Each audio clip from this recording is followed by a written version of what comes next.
The team of jurors has been assembled tonight for the double murder trial of Richard Allen.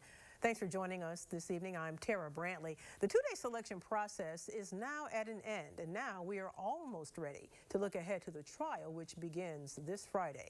Fox 55's Brian Miller has been following our top stories since yesterday. He joins us live once again from the Allen County Courthouse with details from day two. Brian, what is the latest on this? All right, well, the latest, Tara, they have all 16 jurors now chosen. They will be headed to Carroll County for this trial that is set to begin on Friday. They were supposed to swear in the jury in front of the defendant, though, and they say that will happen Thursday. But let me just compare today versus yesterday real quick. I would say yesterday, much more like a marathon. Today, much more like a sprint.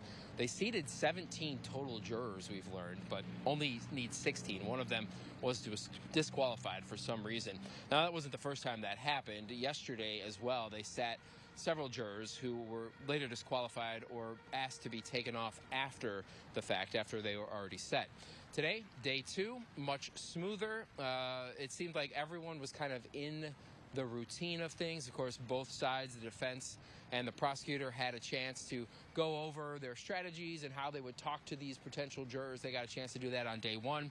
Day two, they were really kind of in the flow of things. It all started at 9 o'clock today. And once again, it featured opening statements. This time, the opening statement from the prosecutors said that this case is about three things. He said it was about Bridge Guy, a bullet, and a brutal murder.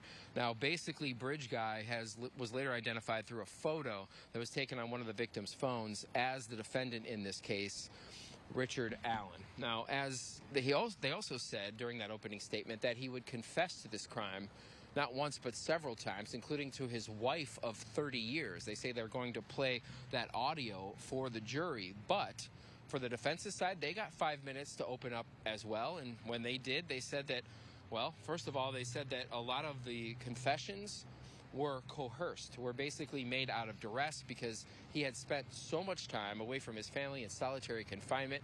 He was facing all types of verbal and physical abuse from other inmates when he was able to be out with them. So it was just a bad situation, according to his attorneys, who in turn say that that's what made him confess to these murders. They say he confessed to shooting them in the back, but prosecutors say that's not what happened, that he instead slit their throats. So there's a whole lot of information here, some back and forth, and of course this has been going on for several months. And this case itself, it's been 7 years now since those girls were found dead, and now finally some possible resolution as this trial is expected to wrap up within the next 30 days.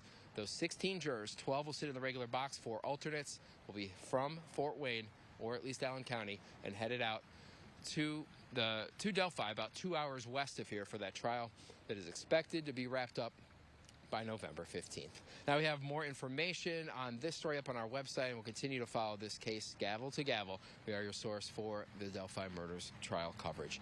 I'm Brian Miller reporting live from the Allen County Courthouse. Tara?